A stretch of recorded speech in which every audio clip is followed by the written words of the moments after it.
Good evening, everybody. Thank you so much for joining us. My name is Scott Sinclair. I'm the Senior Manager of Programs here at Cancer and Careers, and I am here to welcome you this evening.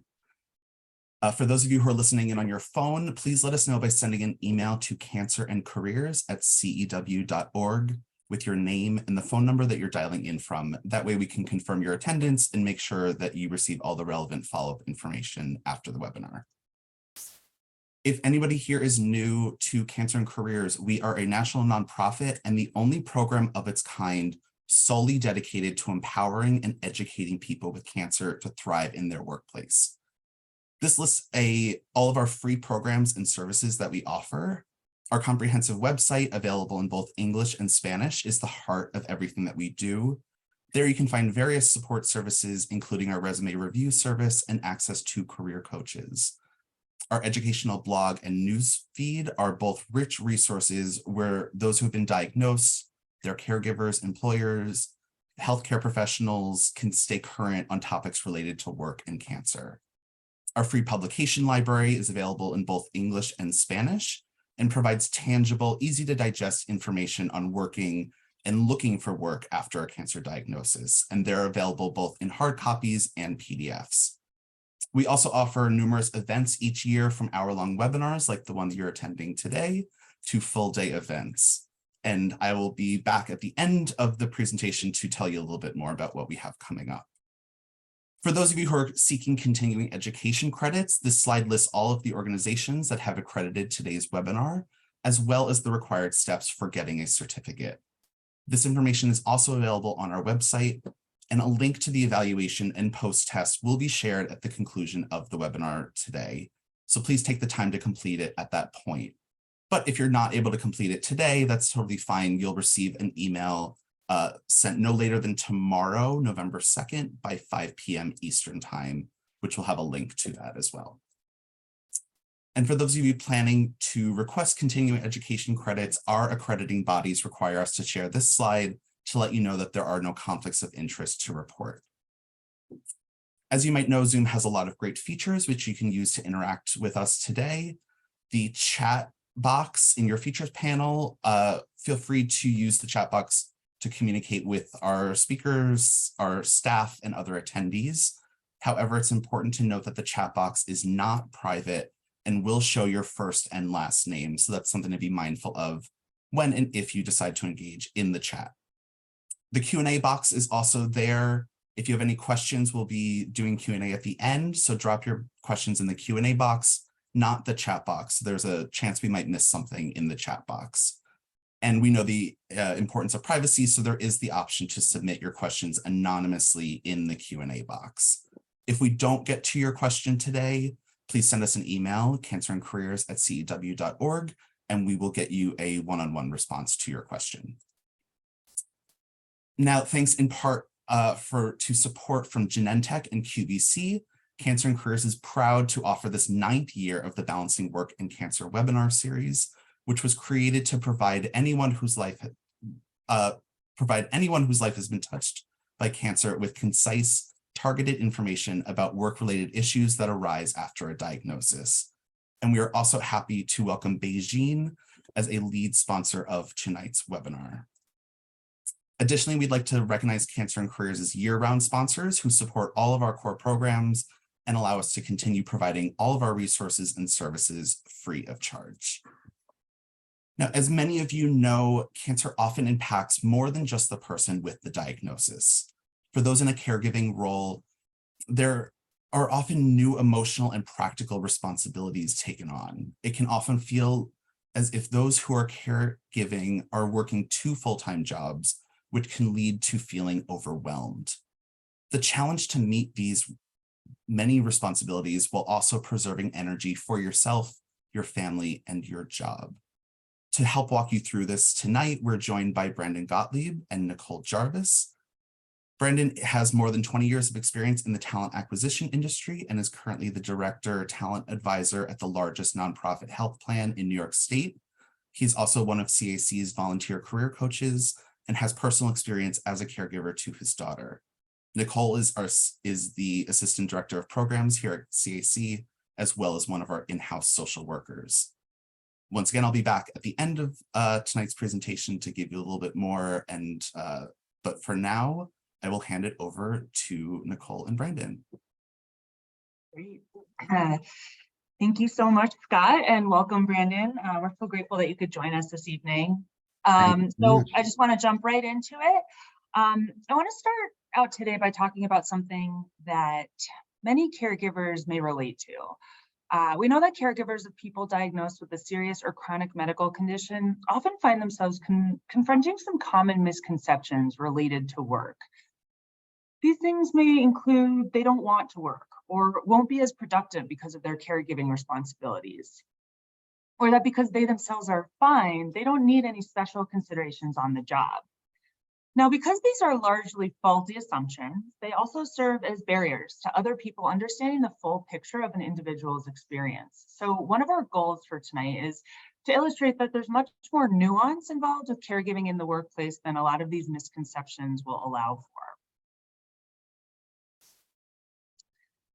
So the AARP Public Policy Institute released a report on caregiving in 2020 that illustrated many caregivers' shared experiences.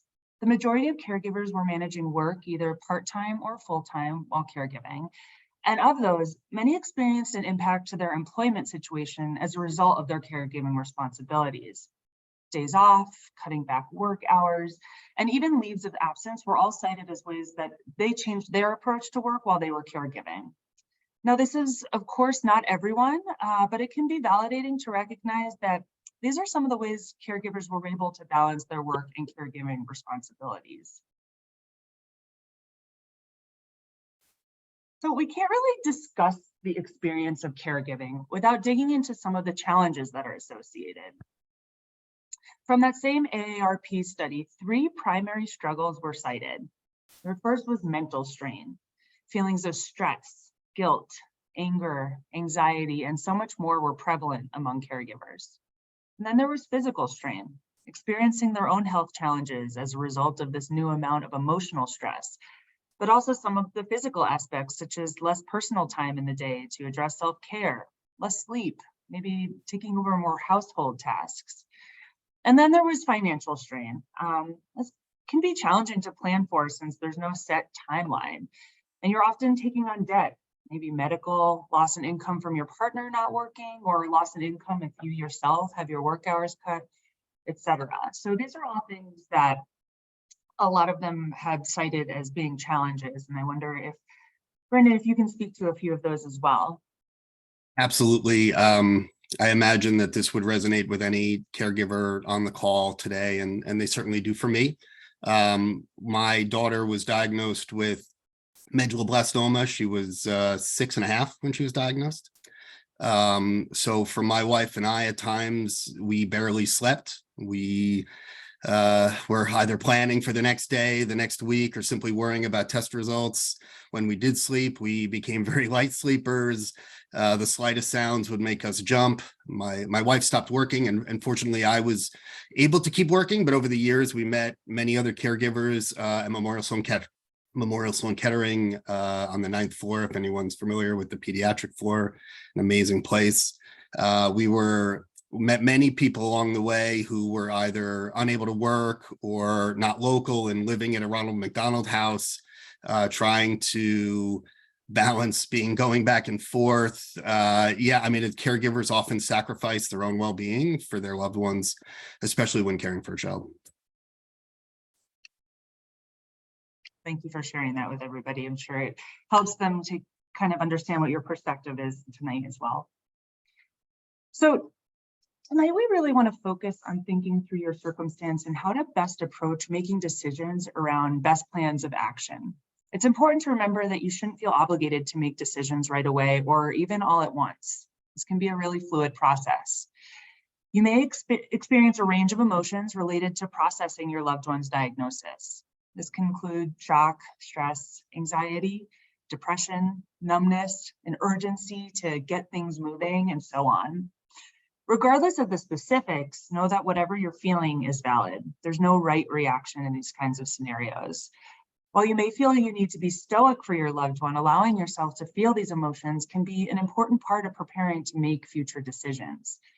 So really giving yourself the space to breathe and process can help you get centered and focused. So in this way, the next steps can feel a little bit more manageable. Now, over the next few slides, we're going to discuss what it looks like to identify and ask yourself key questions, how to gather information and what to gather, how to get organized to better understand what your options are, and really to make an action plan for moving forward that works around your loved one's treatments, surgeries, medical interventions, and then really how your work might fit into these factors as well. Caregivers don't often get to decide if they'd like to become a caregiver or not, especially when caring for a child or any loved one. But even still, you have to ask yourself questions like these in order to prepare yourself for the challenges that you will face. Depending on how long care is needed, you may have to reassess these questions or again over time. Mm-hmm. What are your loved one's needs? What are your needs and wants? Will you experience a financial impact related to caregiving? How will your caregiving responsibilities impact your work life? Is your identity connected to work? Have your career priorities changed? How will you make time for prioritized self-care? What are the other personal and family obligations that need to be prioritized? The answers to these questions will differ for everyone. Some people need to be there for an hour per week to drive someone to appointments, and for other people, it's a 24/7 job. We often put our own needs aside, but you have to consider who can you rely on. The caregiver will inevitably need someone for themselves at some point. Maybe it's simple things, or maybe it's something to pick up the kids from the bus or to be home for a delivery that's coming. It's critical to not let our own lives fall apart. Self-care is definitely so important.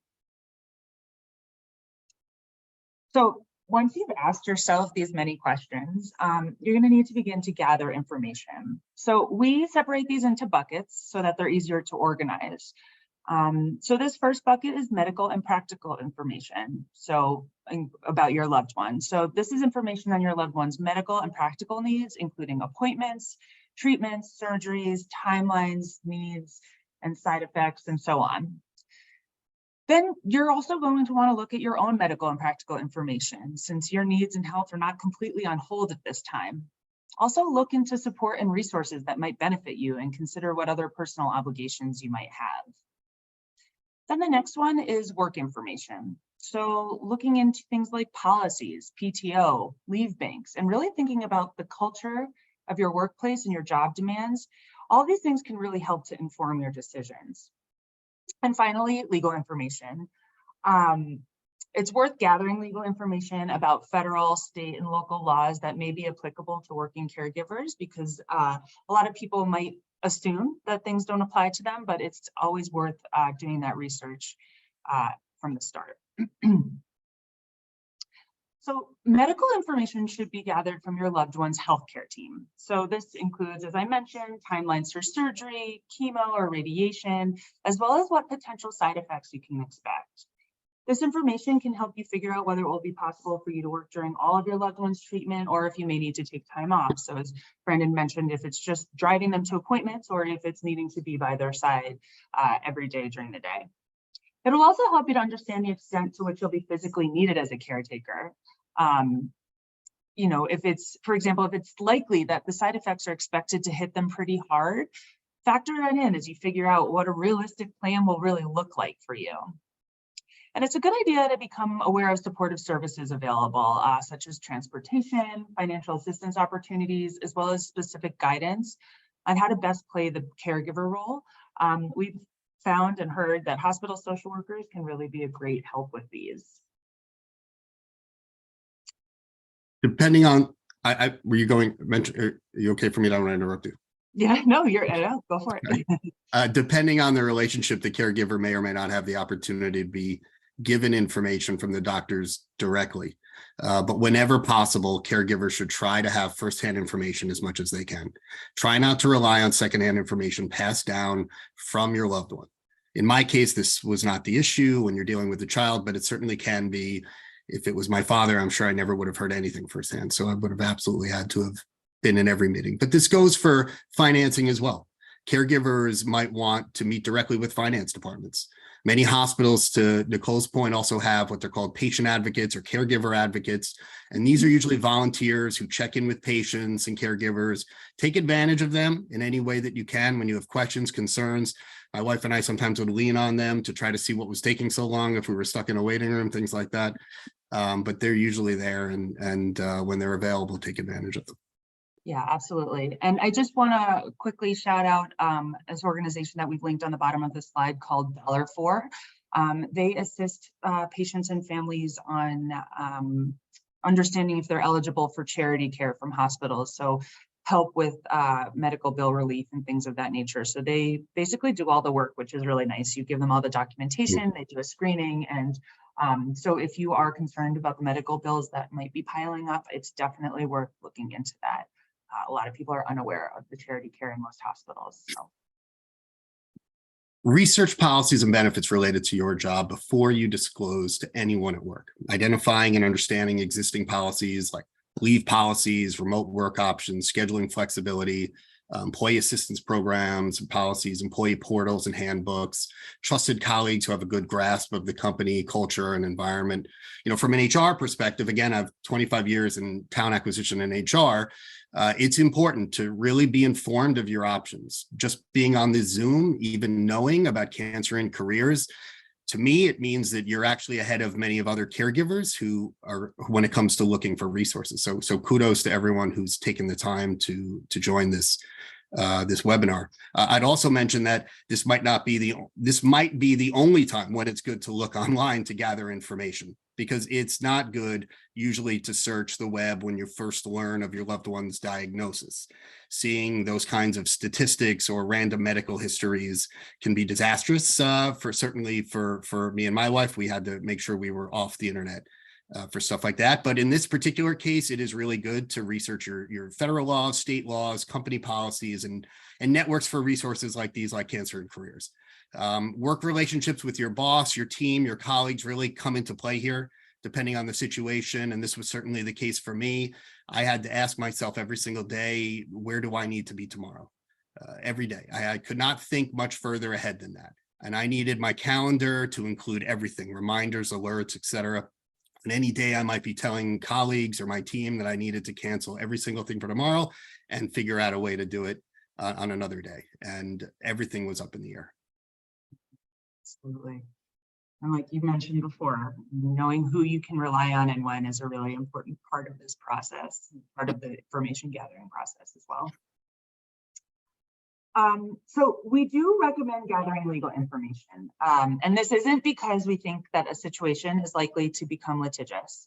Rather, for many people, the law becomes a key tool in helping them pull together a plan for working while balancing additional responsibilities like caregiving. Now, as I mentioned, I'm a social worker and not an attorney. So if you are interested in learning more about which federal or state workplace laws and protections may or may not be available to you, I do encourage you to reach out to a legal expert to confirm. And you can also find much more broad, reliable information about laws on various government websites, as well as educational blogs and resources. I've shared some of them at the end of the presentation, and as Brennan mentioned, this is a time when you should use the internet and lean on all of the information that is available to you. And you can probably speak to, you know, what the companies themselves might know about the law and legal policies. Yeah, I mean, unfortunately, you know, not all companies can be equally accommodating. And so it's your responsibility, I think, to really understand what's available to you and what laws are there to support you and whatnot. And some smaller companies, for example, small businesses, they may want to be accommodating, but they just simply aren't built for it. So it's really critical that caregivers understand their rights in the law. I live in New York, for example, and that means if I went on short-term leave or long-term leave, I would have only been eligible for like 67% of my salary, up to a cap that was actually less than 67% of my salary. My wife wasn't working. This wasn't really a realistic option for us. So I had to know what was available and how to figure out how to balance working full time with being there for my daughter every step of the way. Yeah, absolutely. So tonight we are obviously going to discuss a little bit about some of the laws, and as I mentioned, just a little bit, because I am a social worker and not an attorney. So the first one is eligible caregivers may be able to access job protected and health insurance protected leave under the Family and Medical Leave Act, also known as the FMLA. And this can allow qualified individuals to take time off to care for a spouse, parent, or a child with a serious medical condition. Again, we're not going to spend a lot of time on this today. So for more information, you can check out our website as well as the resources that I've listed at the end of this presentation just to really get you started. But it is worth noting, some states also have laws that offer protections for working caregivers. So we recommend looking into those too, because sometimes they go beyond just what is available via the federal laws. Another relevant federal law that I'm going to spend just a little bit more time on is the Americans with Disabilities Act. A lot of you have probably heard of it as the ADA. It is federal, so it applies in all 50 states. And like all laws, it does have certain requirements in order to use it. What's important for you to know is that eligible caregivers may be protected from discrimination under the ADA, but not entitled to reasonable accommodations, which is an additional benefit that may be available to the person that you're caring for who has the diagnosis. But many employers are willing to make accommodations that allow caregivers to stay on the job simply because they want to support their valued employees. So some of these might include working a full-time but flexible schedule. So working the same number of hours, but distributing them differently. So let's say maybe a 9 to 5 day becomes a 7 a.m. to 3 p.m. day so that you can take your loved one to their afternoon appointments. Working remotely, part-time or full-time might be another solution. And these days, that might even be how you're already working.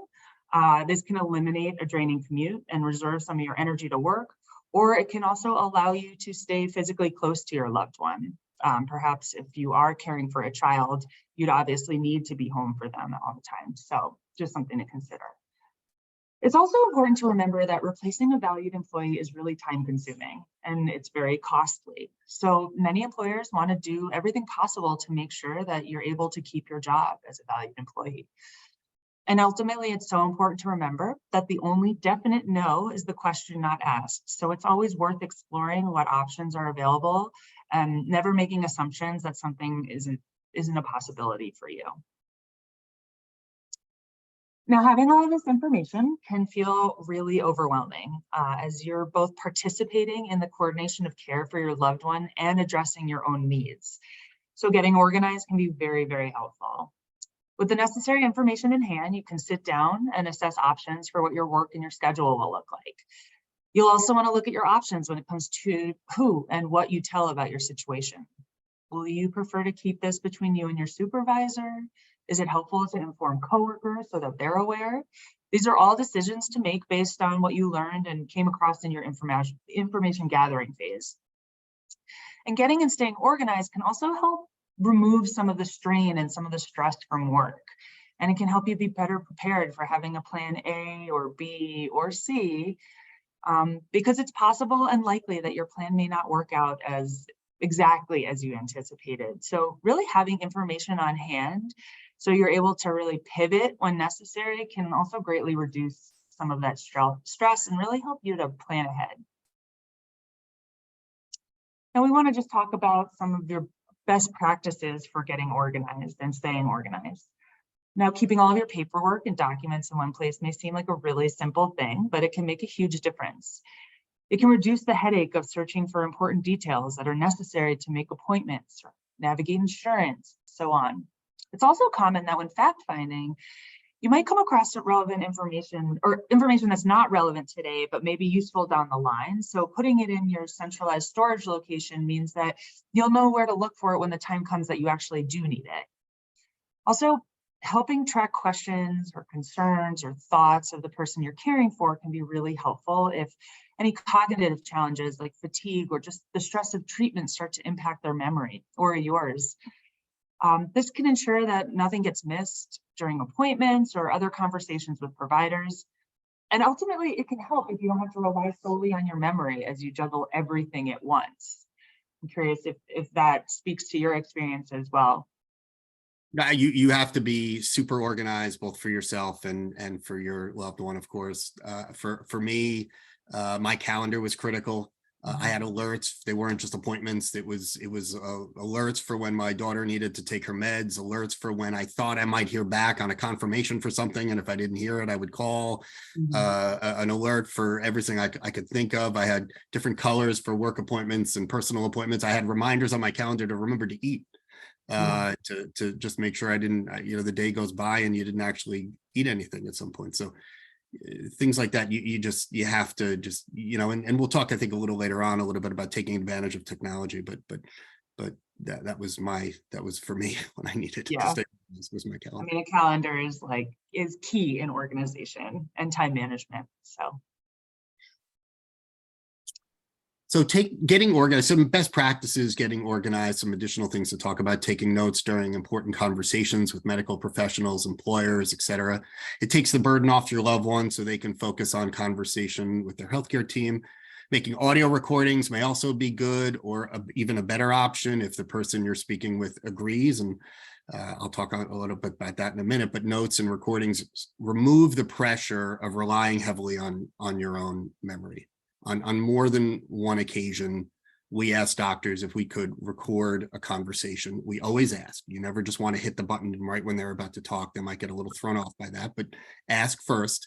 And this was especially helpful at the beginning when a lot of information gets discussed, and it can be very overwhelming. When you have a recording, you have the ability to go back and re-listen for specific instructions or specific details that you might not be sure if you remember correctly. There are moments where it can be very helpful.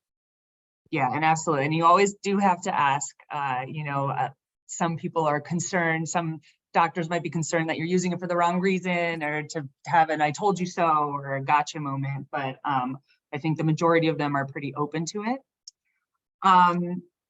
It's also important that you write everything down for the future you to refer back to. Recording the names of people who are helpful at the hospital. You're going to be meeting so many people, so many different people in charge of different things, scheduling, actual doctors and nurses and all of that. So it's really a good idea to really keep track of them so that you can also ask for them if you need to call for updates. It's also a good idea to jot down any tips that are given to you from others in the caregiving community. I know that in the cancer community, people are always willing and eager to share their experiences with others who might be going through something similar, and sharing what works, what doesn't work, stay away from this, stay away from that. So that can be really helpful. And especially, I know that you had mentioned before, Brendan, that you spend a lot of time in the waiting room. So yeah, connecting with people that are there and learning from them can be really helpful. Yeah. And it can be a challenging and somewhat isolating experience being responsible for the care of another in this way. So learning from others' experiences can really help make the process less of a constant guessing game, and you can maybe feel a little bit more prepared and like you know what you can do for your next step. So now we'll move on to an action plan. Creating an action plan to the extent that it's possible can also help to empower you, maybe even regain a sense of control over your work circumstances. So really quickly, I just want to go over what a successful action plan is. First, you wanted to address your needs and goals, both as a person and a caregiver. So work, caregiving, personal life, etc. You also want to make sure that it identifies priorities while remaining flexible. So things tend to evolve due to the fluidity of treatment. It also should incorporate your employer's needs as well as your own. And I want to be clear, I'm not saying that you should be putting your employer's needs above your own, but there should be some room to negotiate how work gets done. It's really important that you make sure that this gets woven into your thinking as well. And for some, asking for help can be challenging. And as Brendan mentioned before, doing so when and where you feel comfortable can alleviate some of the stress and worries that may be weighing you down. So at work, this can mean creating a plan with your supervisor that both you and they feel comfortable with, and maybe planning for regular check-ins to make sure everyone feels good about it. And then finally, as we've already discussed, there's a really big benefit to having things written down. So a practice that we often encourage is a work diary. So your work diary can be particularly helpful as a place to really lay out concerns and potential solutions together. What changes do you anticipate to your work life? A different schedule or not being in person as much may mean needing to rethink how to best continue to get your work done. Think realistically about what it might look like to take leave or work flexible hours. If your leave is unpaid, what kind of impact will that have? How can you plan for that? For many, again, we're going to say this over and over again, it can be really challenging to ask for help, but trying to develop some comfort with doing so can make a really big difference. Talk with your supervisor about delegating some responsibilities, maybe temporarily. Perhaps if you have kids, maybe ask friends or family if they're able to drive them to and from school or activities or play dates, so that you're really able to focus your energy and attention on caregiving and getting your work done. Boundaries are also a really important aspect of balancing life and work for all of us. So when caregiving is thrown into the mix, setting boundaries is even more important. We'll talk a bit more about setting boundaries later, but for now, I'll say your work diary can be a really good place to jot down thoughts you have about where they might be needed. And remember, with the ability to pivot your plans as necessary, that is really the key to setting yourself up for success, because as we all know, things don't always go as according to planned. Now, this is also a place where you can map out an overview of your loved one's treatment, and along with the type of support that may be required from you. So again, including important dates and information about maybe potential recovery time, and then comparing those dates to your work calendar and seeing where there might be any issues or conflicts in terms of scheduling can really set you up to have a better picture. Of course, there may be certain appointments and treatments that are date specific, but it can be worth talking with your healthcare team to see where there is flexibility. Your schedule is really an area where there's an opportunity for you to feel more in control of a process that tends to feel way out of your control. So I wonder if you might be able to speak to how you handle that. Certainly, it depends on what everyone is going through and everyone's personal story. In our case, there were, especially at the beginnings of treatments, at the beginning of sections of things that we had to do throughout, there were some opportunities to talk about maybe early mornings for checkups or blood tests or things that we could do in person versus at a local lab versus driving all the way into the city or something like that.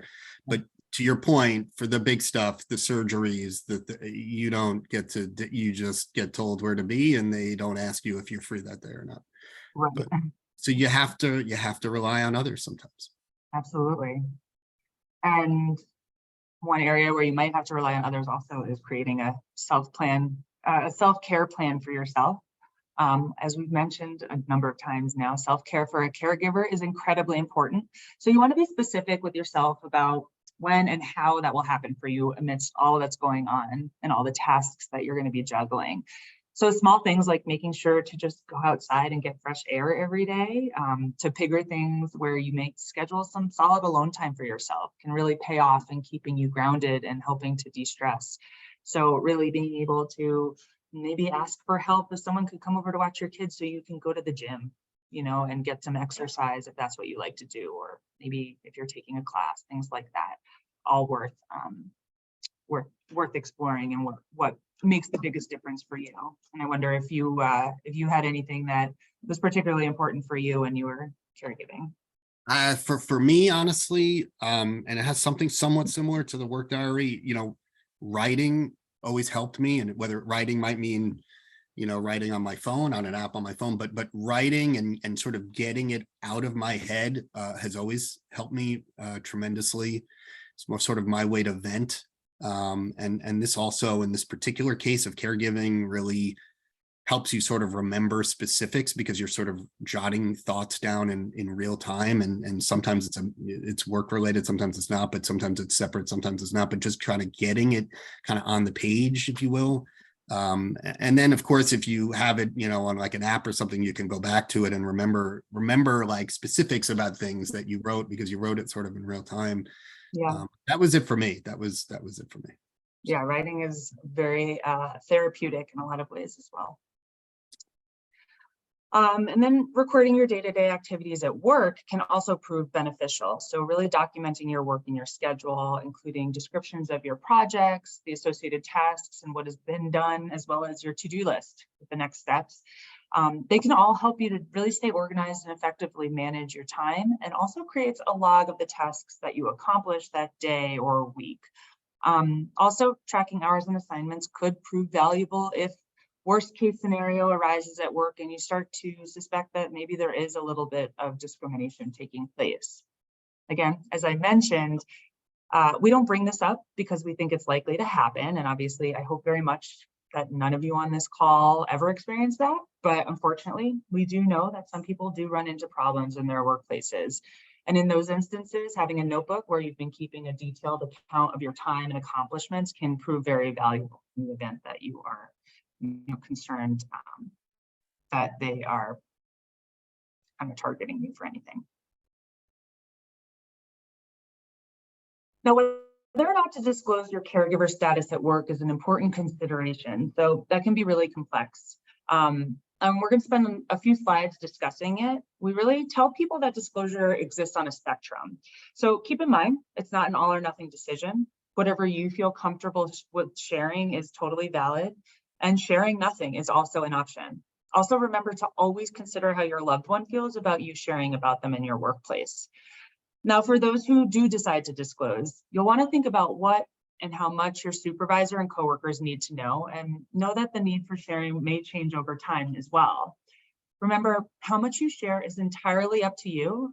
You can always share more, but once information has been disclosed, it cannot be unshared. So it's important to maybe start out with a little less, and then think about what is maybe important to add in.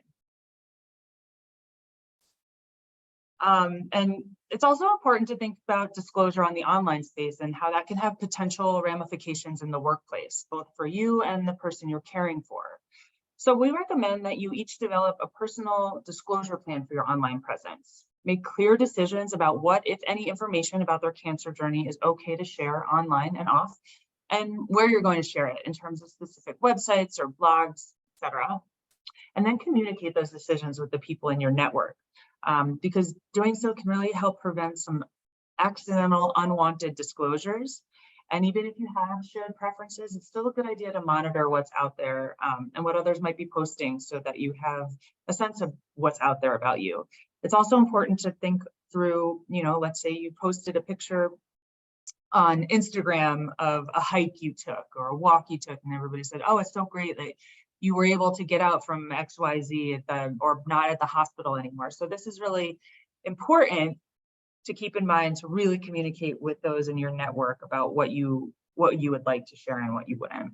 Also keep in mind that there's a potential long-term impact of online disclosure. So it could be the case that some of you or your loved one who shared at work and everyone's being really supportive, and that's an outstanding situation to be in. But the fact is that the internet doesn't go away, and none of us can predict the future. So your supportive boss may move on and be replaced by someone who starts Googling their new staff. And frankly, there's no way to know how that person is going to respond to the information that they find. And I wonder if you could speak to this from the HR perspective, Brandon. Yeah, I mean, first from an HR perspective, your online presence from an HR perspective, most companies have social media policies. They tend to involve posting on the company's behalf or using their logos, et cetera. And of course, I wouldn't recommend ever doing anything on a company account or with a company logo.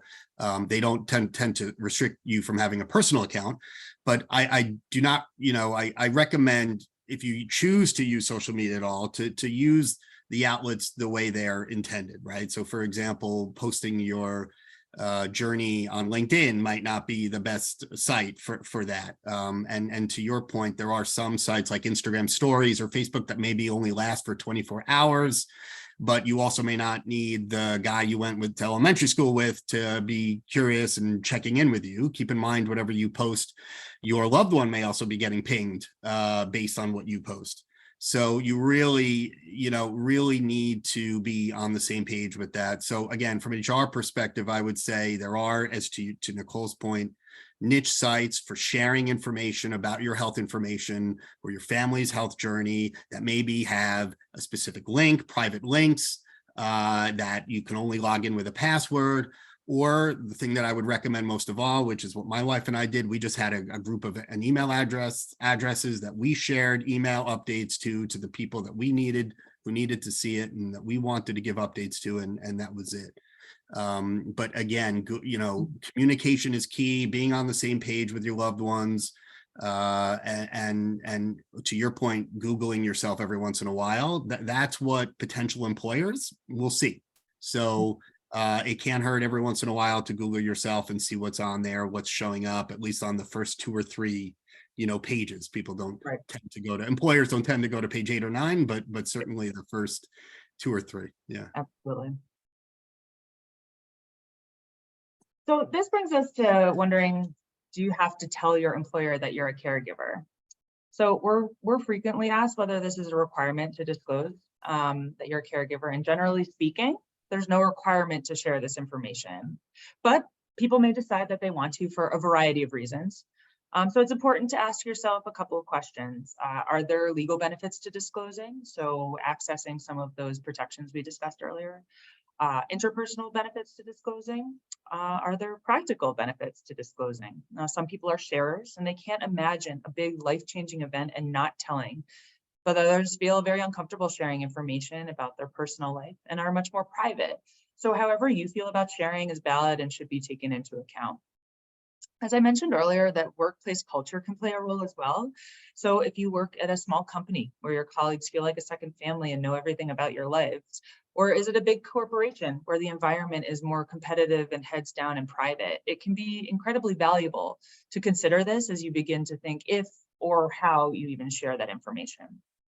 And then when contemplating who to tell, that's going to depend on your specific circumstances, and you might find yourself having to have a couple of disclosure conversations. So if that's the case, we do recommend starting with the person that it's going to be easiest to speak with, and that's going to likely be your supervisor, because there's someone who you can usually have an ongoing conversation with and who can potentially be an advocate for you with some of the higher ups.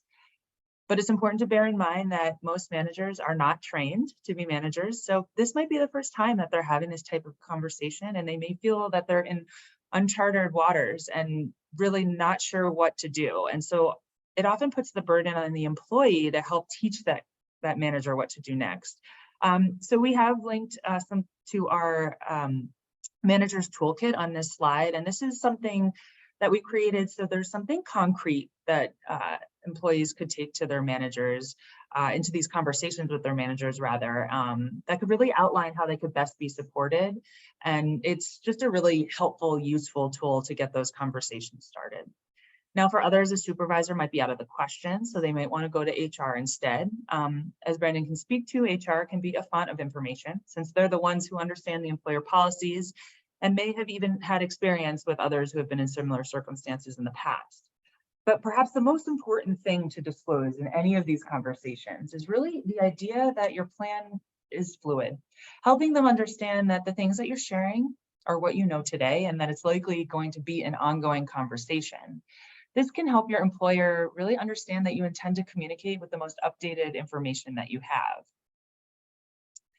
So I wonder if you could speak to the communication aspect of that, Brandon. Communication is key for sure. I mean, communicating with your employer at a priority number one is you're almost reassuring them, right? You're reassuring that you're thinking about what they're concerned about, reassuring productivity will not suffer as a result of support, assuring your employer assuring there will be open communication and dialogue throughout, set up regular check-ins and status updates. And these days, I think it's actually even easier than when I was really in the thick of this, because these days email, phone, Zoom, being remote is actually much more common.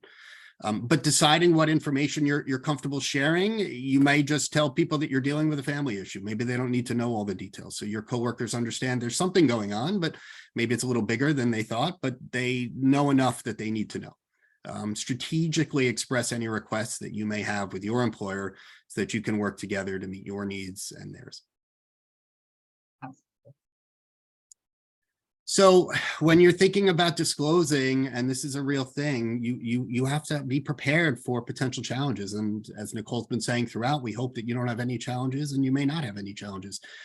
People tend to be sympathetic and empathetic, but they're going to naturally have some concerns. Modified work arrangements, be prepared. Modified work arrangements are more common now than they've ever been before, but they may bring about some concerns with your employer. When you're brainstorming work modifications, you also try to anticipate the concerns that your employer may have and be proactive about proposing solutions. Modified work arrangements may also cause resentment from coworkers. Speak with your supervisor about how to make sure that coworkers feel comfortable with the setup and how to ensure that no one's taking on more than they should. A lack of a clear plan for your time away from the office can cause confusion around expectations. Make sure that you're explicit with what availability is and what it's not. And remember, this can change over time. This can help prevent potential conflicts that arise. Blocking off periods of time on a shared calendar, sending out availability updates when necessary. These are all things that will help put them at ease as much as possible. Absolutely. Coming prepared with some of this information is part of the puzzle too. And of course, with so much juggling going on, the balancing act can feel overwhelming and really interrupt your focus.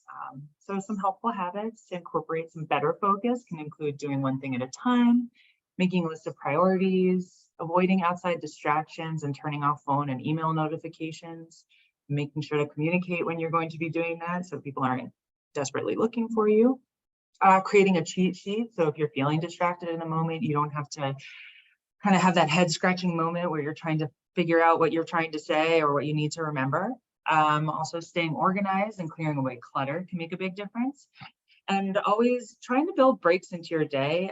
There's a really great benefit to productivity and taking short breaks that just allow for a little bit of a reset, which everybody really does need throughout the day. In terms of communications at work, it can be really helpful to identify a point person who can be, your go-to to find out what's happening at work if you need to be away to take care of your loved one or take them to treatment. And it's also important to clarify that your work priorities are aligned with your supervisor and your team, and really understanding what's being expected from you and how you plan to deliver it. So this is a time when it's critical, very critical, that you're honest with yourself about what you can and can't do at work, and that you set fair boundaries and do your best to stick to them. It's also important to recognize triggers and personal limits before you hit the wall and find yourself overstressed. What often helps with these is to try to rehearse what we call professional no's. There's some examples on here, but these are just ultimately ways that you can, appropriately and professionally set a workplace boundary. I know it's really hard and scary to say no to your boss, but there are times when it's necessary, and in the end, it will make you a better employer and be more productive. And I wonder if you have anything to add there. Yeah, I would take advantage of technology whenever possible, like I referenced earlier. For example, if you don't get work email on your phone, you might want to reconsider. We talked about this earlier. Caregivers tend to spend a lot of time in waiting rooms. These are opportunities to look at your phone and get some easy wins, respond to emails, update a calendar appointment, text with a coworker.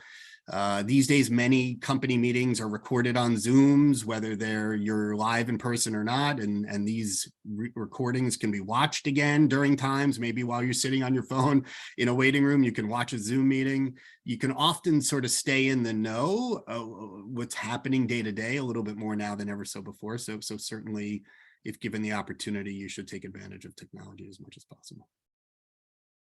Absolutely. So when you're having conversations with your employer, like we mentioned before, think about it from this perspective of your employer. Approach each conversation with a plan that includes on your accountability. Are there existing policies that may benefit you in the long run? References to any state or federal laws that may apply? Don't assume that your manager is up to date on the latest laws of the country or the state or anything like that. Understand that while a work modification may be approved, it may not be sustainable long term. We've talked a lot about playing sort of devil's advocate, sort of thinking as your employer and anticipating their concerns. This is very important. I think just demonstrating to them that you've thought about it in this way should give your employer some confidence here. Mm-hmm. Absolutely. Thinking about it through all the angles can help kind of bounce off some of those more challenging questions they might have. And it's totally understandable that many people are unsure about how to start such a conversation with a manager or a supervisor. A good approach is to acknowledge that you're taking the time, as we mentioned, to be thoughtful about your employer's interests and concerns as well as your own. So here are just a couple of examples of how you might start that conversation. Now, if this exact language works for you, you're welcome to use it, but you can always revise it to make it your own. I know that, you know, it can totally depend on the type of relationship that you have with your employer, on your personality, on their personality, your communication styles, all of that. So really take a look at these and kind of get the idea of what it's saying and the setup for it, and then make it your own. You know, overall, when you're planning for these kinds of conversations, you just want to be sure to weave in the idea that you want to collaborate with your employer to really create a plan that ensures that both your needs and their needs are being met. I wonder if, you know, you have any perspective to add there, both from the employee and the employer side.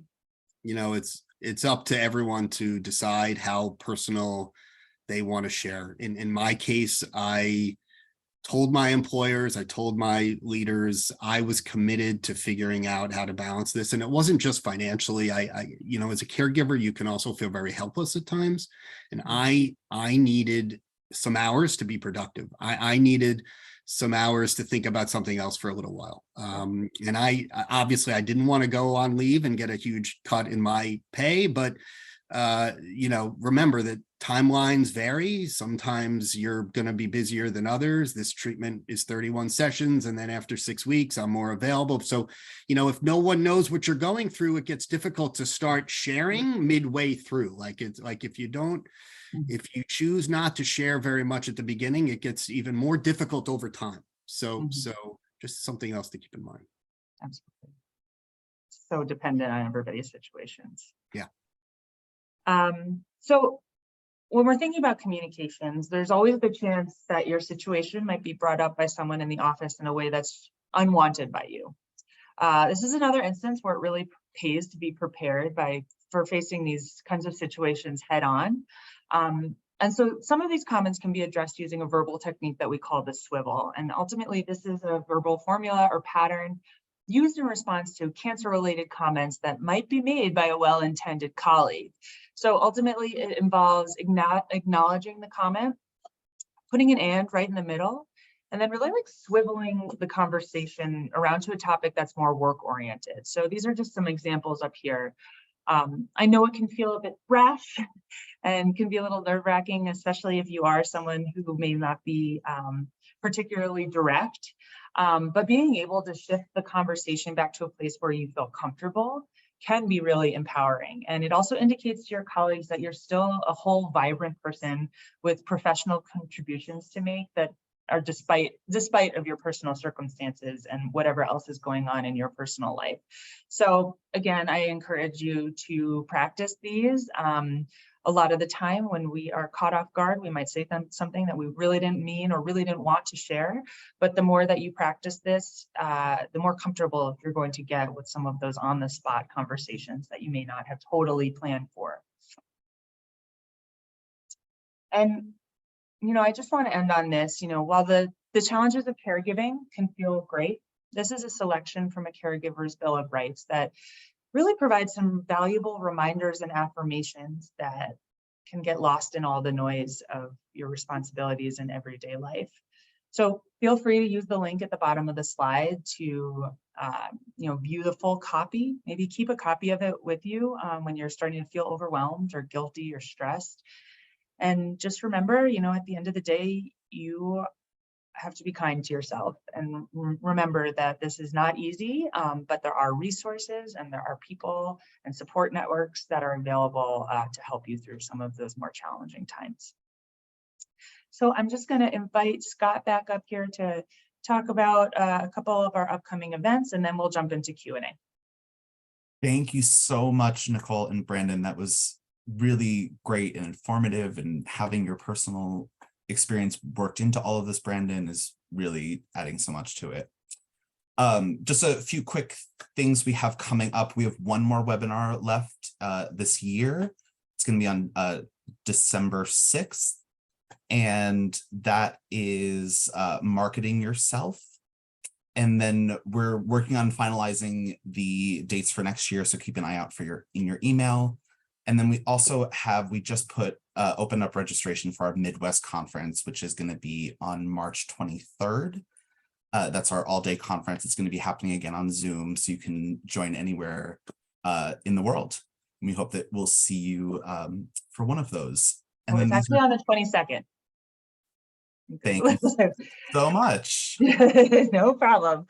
I know all of you are furiously writing down that date, but I just want to make sure we have everyone.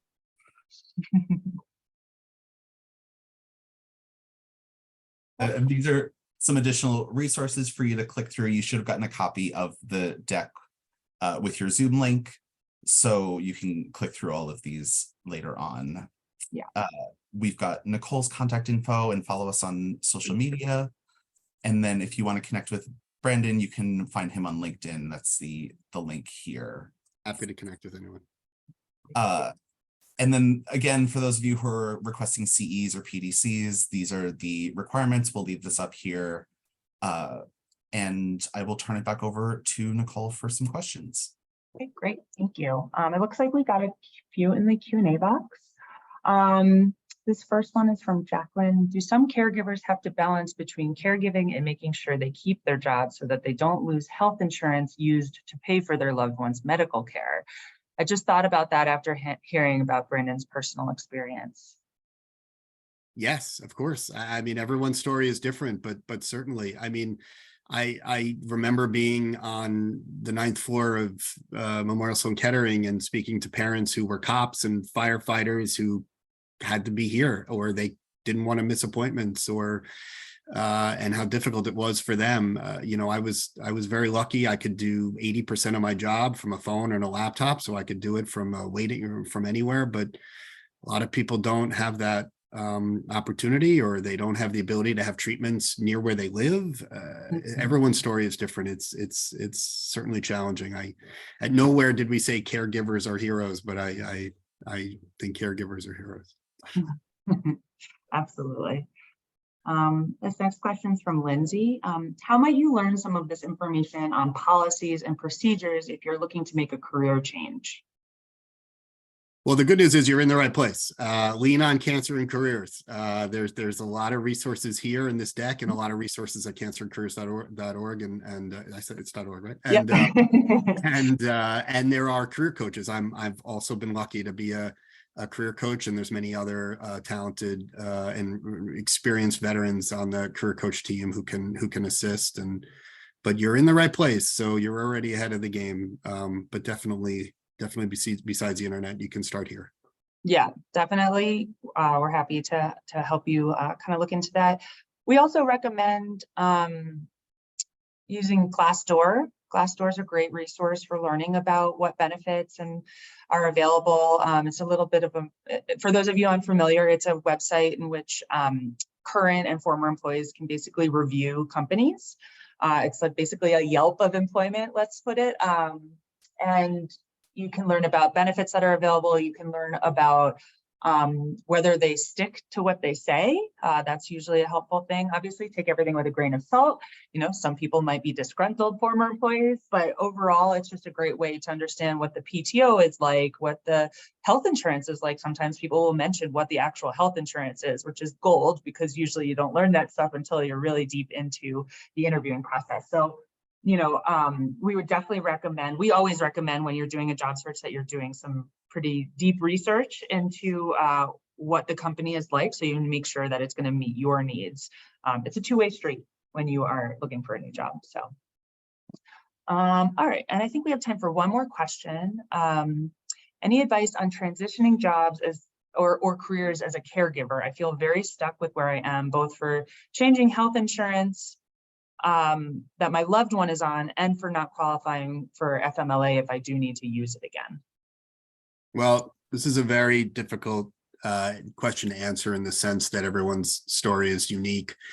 But of course, to your point, if you think it's difficult disclosing to a place where you've worked for years, imagine disclosing to a place that you've never met and that they don't know you at all. It's even more difficult. I actually did change jobs during the 4 years of my daughter's treatment. I I moved into the healthcare industry, as it was mentioned at the beginning, and I find a lot of people that are in the healthcare industry have sort of a personal story that brought them there. And so for me, when I had the opportunity and I had the right person in the interview room with me, that was when I sort of said, this is all dependent on your ability to allow me this flexibility. And I asked for benefits information a little sooner in the process maybe than I normally would have. And I didn't share it with the entire company, but when I had the right leader in the room with me, I did bring it up and sort of said what my concerns were. And that would have been a deal breaker for me if the answers weren't where I needed them to be. Yeah, absolutely. I mean, and it's different for every circumstance, Everyone. right? And, Yeah. you know, it's not necessary that you share the information right off the bat. You know, life exists before a new job. So, you know, people have vacations planned. They have doctor's appointments planned already before they know that they're going to get this job. So there is a certain level of flexibility that employers may assume they're going to need to have given, you know, start dates or schedules or whatever the case may be. So, you know, if you are going to share some more personal information and share this about yourself and disclose some of this information, we just recommend that you wait a little bit into the hiring process. So not the first interview, maybe if the second interview, you've had the opportunity to meet a couple different people and you feel like they've really gotten the opportunity to get to know you and see what you can bring to the table, they'll be much more willing to be flexible. Whereas if they don't know you at all and you decide to tell them in your cover letter that you're going to need X, Y, and Z flexibility, then like that's probably not going to work. So again, you know, it's not impossible to get a new job while you're caregiving. It's not impossible to get a new job when you have cancer, but it's just about the approach that you take that is really important when it comes to, you know, the disclosure piece of it. For the sake of time, since this is an evening webinar, I do want to just wrap up so that everybody can get on with their evening. Thank you so much, Brandon. You know, it's really special to be able to hear from someone who has kind of lived both sides of it and can really offer such a unique and really important perspective and insight into these situations. So I'm sure I speak for everyone that's on this call that thank you so much. This was really, really valuable. Well, thank you for that. And it was in 2017 when I was in the thick of things and saw cancer in careers. It was about HR and talent acquisition and cancer, and it was everything that I was dealing with. And I've been very lucky to have found all of you. So thank you very much. Thank you. All right. Well, and have a great night, everyone. Thanks so much for joining us. Thanks, everyone. Please plan to fill out the evaluation before you leave. Take care.